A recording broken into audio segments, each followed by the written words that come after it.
Okay, so look here. I'm redoing this. Sean wants to find the length of the pole, which is CD. So because we don't know what that is, we're going to call that X for the length of the pole. The angles of elevation of C and D are 40 and 28. So an angle of elevation is with the horizontal. So it's the angle between the horizontal line and the line of sight up to an object. So if this is the horizontal line going up to C, right? This whole thing is 40 degrees, the whole thing, okay? So this whole angle is 40 degrees. And then for the angle of elevation of D is 28. So again, here's the horizontal, and going up to angle D, this little bit would be 28 degrees. Does that make sense? Which little bit? Just this angle here is 28 degrees. So the whole thing is 40, and the little part is 28, because we have two triangles here, right? We have two right angle triangles.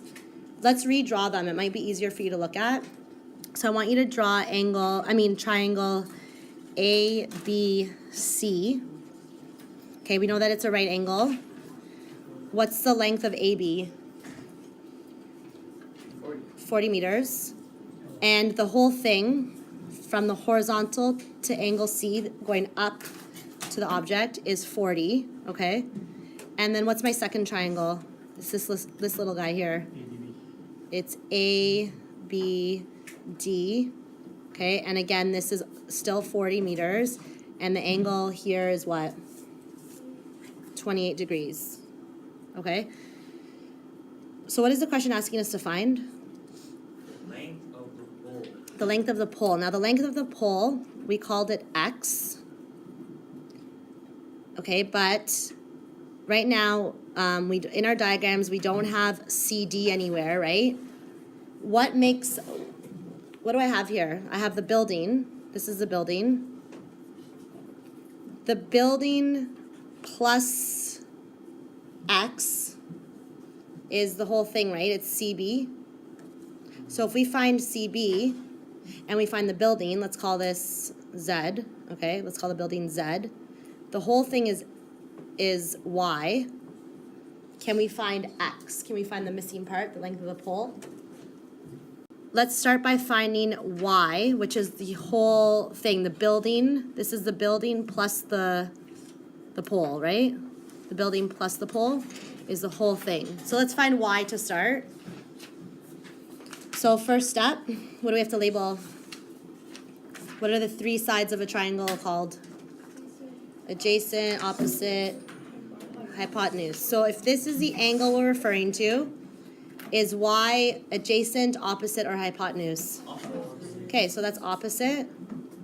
And 40 meters is adjacent. So I forgot to write this on the top of the page. SOHCAHTOA. Which ratio uses opposite and adjacent? Which ratio is that? Opposite and adjacent is 10. Okay, so 10 what? What's the angle, degree? 10 40 is equal to opposite, which is Y, over adjacent, which is 40. We can divide this by 1, it doesn't change. Then you're going to cross multiply to solve. Okay, so let's cross multiply. 1 times Y is 1Y, or we could just write it as Y. And then 10 40 times 40. What's 10 40 times 40? Okay, so Y is equal to approximately, what is it? 33.6. We'll round it to the nearest tenth. So this whole thing is 33.6 meters. Let's find the height of the building now, so we can subtract the answer to get X, right? So let's find the height of the building. So same thing, now we're looking at triangle ADB. In relation to angle 28, where is Z located? Adjacent, hypotenuse, opposite.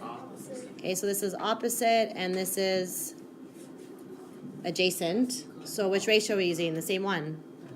10.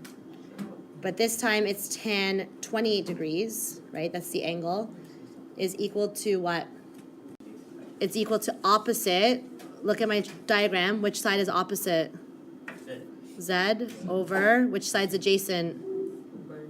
40. Okay? Divide this by 1 and cross multiply again. 1 times Z is 10, 28 times 40. So what's Z equal to? Okay, so Z is approximately equal to 21.3 meters. So that's the building, this part. We know that the whole thing, the height from the base, the ground, to the pole is 33.6. The height of the building is 21.3 meters. So I want to know just the length of the pole. So now what? Subtract 33.6, take away 21.3, 12.3 meters. So therefore the length of the pole is approximately 12.3 meters.